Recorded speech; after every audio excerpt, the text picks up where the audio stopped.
there, Toons! Per request, this video will go over the ropes of the District of Attorney's Office in Lawbot headquarters. I'll be going over basic strategies and the puzzles inside. I won't be teaching glitching, since if you pay attention, you should be able to do all of the puzzles and you won't need to glitch past them anyhow. So, first of all, there are 4 different offices: A, B, C, and D. A has 3 floors, no laugh limit, and gives about 489 notices with an evasion. B has 4 floors, a laugh limit of 81, and gives 794 notices with an invasion. C has 5 floors, a laugh limit of 88, and gives 1,145 notices with an invasion. And finally, D has 6 floors, a laugh limit of 96, and gives 1,542 notices with an invasion. If you're working your lawsuit and need a lower amount of notices, you're honestly better off doing a building. You may find a group for an A office occasionally. However, unless you're running with friends, finding people to do B's or C's is very rare. If you're brand new to DA offices, you've probably just come from maxing seller cash, or both, and you're used to using sound in every battle. This isn't the case with DAs. Generally, the first set of cogs the entire group will sound, 2 fog at a time. Usually, the team breaks into pairs and takes turns using fogs.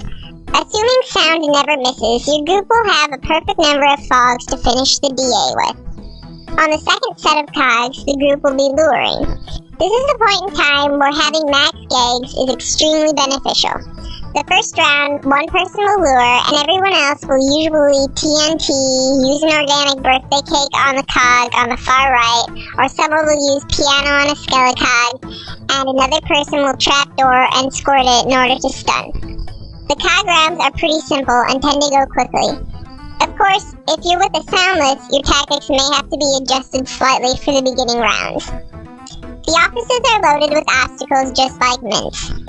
Keep your eyes open for moving walls and hidden barrels.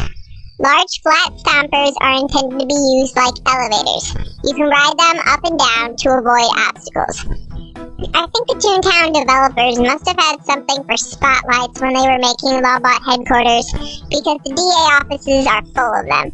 The lights love to crowd around barrels and chase Toons around, so watch out for those stinkers. Lastly, you're probably expecting there to be some goons in this place. Of course there are, they've just grown 10 times in size. The blue caps, although huge, can actually be stomped by jumping off the ledge onto one of the goons' heads. Probably the most difficult part of the offices for most are the puzzles. The easiest is probably the matching game, where you have to change every square in the puzzle to the same shape, either a green triangle or a red square. All you have to do is step on the square to make it change. You may have to backtrack at some point or go over a few squares twice, but don't worry, as long as you don't step on the skulls at the end of each row, you'll be fine. The second puzzle, which is also pretty easy, is 3 in a row, where you get X's, triangles, and squares, where you have to put them in a horizontal or vertical line by stepping on them and dragging them where you want them. You're given 4 of each, but you only need to match 3. One of the more difficult puzzles is avoiding the skulls. In this puzzle, there are 3 different types of squares: skulls, red dots, and empty. The puzzle rotates these every few seconds, so you'll have to be quick to get through these. The only square you cannot touch are the skulls. The red dots indicate that on the next change, the square will be a skull. The empty is completely safe for at least the next 2 changes. Avoid going up the side of this puzzle. It is much easier to get trapped. My best advice would be to wait until one of the columns is full of empty squares and run through there, up the middle. Once the button has been pushed, it's safe to run over the skulls. The last puzzle is Skull Finder. This is definitely the most challenging of the puzzles, since you actually have to think about what you're doing. If you've ever played Minesweeper, this game is exactly like that. If you haven't, I've attached a link in the description with an easy Minesweeper game. If you want to practice, this is where to go for it. The number in the square shows the number of skulls around it, including diagonals. Hypothetically, the biggest number you could find is an 8 in this situation. However, in Toontown, the biggest number you're going to find is a 4.